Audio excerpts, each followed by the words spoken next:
మేషరాశి వాళ్ళకి ఫిబ్రవరి మాసంలో అద్భుతమైన ఫలితాలు కనబడుతున్నాయని చెప్పొచ్చండి. 10th and 11th హౌసెస్‌లో Ravi transit అవ్వడం వల్ల కెరియర్‌లో అద్భుతమైన విజయాలు అనేటువంటివి సృష్టించే అవకాశాలు ఎక్కువగా కనబడుతూ ఉన్నాయి.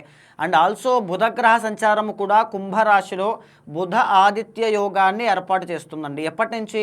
కరెక్ట్‌గా ఫిబ్రవరి 13వ తారీఖు తరువాత నుంచి బుధ ఆదిత్య యోగం స్ట్రాంగ్ అవుతుంది.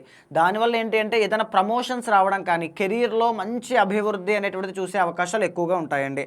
రెండోది ఏంటి అంటే ఫిబ్రవరి 23వ తారీఖు దగ్గర నుంచి కుజగ్రహ సంచారం 11th హౌస్‌లోకి వెళ్ళడం వల్ల రియల్ ఎస్టేట్ వ్యాపారం కానీ, ఆరోగ్య సమస్యలు కానీ, కోర్టుపరమైన ఇష్యూస్ కానీ, ల్యాండ్ డిస్ప్యూట్స్ కానీ, ఏదైనా స్థలం కొనాలి, పొలం కొనాలి, వాహనాలు కొనాలి, ఇలాంటివి ఏవైనా ఉన్నా, కాంపిటేటివ్ ఎగ్జామ్స్ ఎవరైనా రాస్తూ ఉన్నా, స్పోర్ట్స్ ఫీల్డ్ అండి, క్రీడాకారులు ఎవరైనా ఉన్నా వాళ్ళందరికీ కూడా చాలా బాగుంటుంది అని చెప్పొచ్చు. అయితే ఈ మాసంలో 6వ తారీఖు దాటిన తర్వాత శుక్ర బలం తగ్గుతోందండి. దీనివల్ల ఫైనాన్షియల్లీ లాసెస్ అనేటువంటివి అవే అవకాశం ఎక్కువ ఉంటుంది. అంటే ఓవర్ ఎక్స్పెన్సెస్ అనమాట, విపరీతంగా డబ్బులు ఖర్చు అవ్వడం దేనికో దానికి.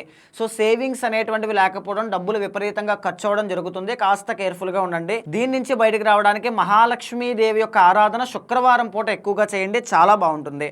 అయితే మేజర్లీ హెల్త్ పరంగా కొద్దిగా జాగ్రత్తగా ఉండండి. ఫిబ్రవరి మాసంలో మంచి అద్భుతమైన ఫలితాలు చూడబోతున్నారని చెప్పొచ్చు. విష్ణు సహస్రనామ పారాయణ చేయండి, ఏలినాటి శని దోషం నుంచి బయటకు వస్తారు. ఇఫ్ ఇన్ కేస్ ఎవరైనా జాబ్ ట్రయల్స్ చేస్తూ ఉంటే వర్కౌట్ అవ్వట్లేదు అనుకుంటూ ఉంటే 13వ తారీఖు తరువాత ఖచ్చితంగా మీకు జాబ్ రావడం జరుగుతుందండి.